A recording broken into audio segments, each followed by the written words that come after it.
नमस्कार, प्रणाम। मैं राजा रणविजय भोजपुरी लाइट क्लासेज में आप सबों का स्वागत करते हैं।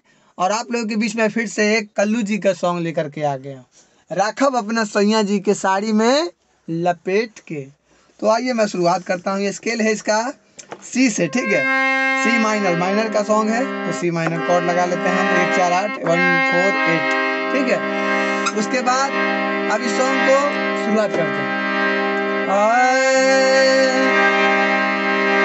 ससुर में सैया संगे करब हुरा हुरी, चाहे टूट झुमका या चाहे टूट चूड़ी, ठीक है।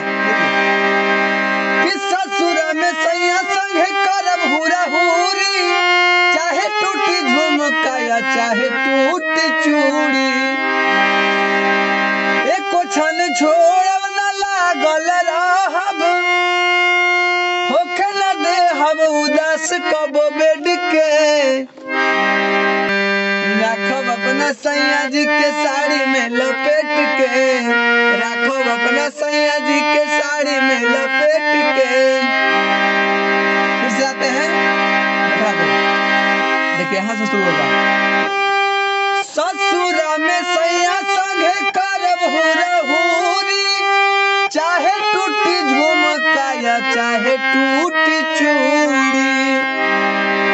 ससुर में सैया संगे करब हुरा हुरी, चाहे टूटी झुमका या चाहे टूटी चूड़ी। एको क्षण छोड़ब न लागल रहब, होखे न देहब उदास कबो बेड के। राखब अपना सैया जी के साड़ी में लपेट के,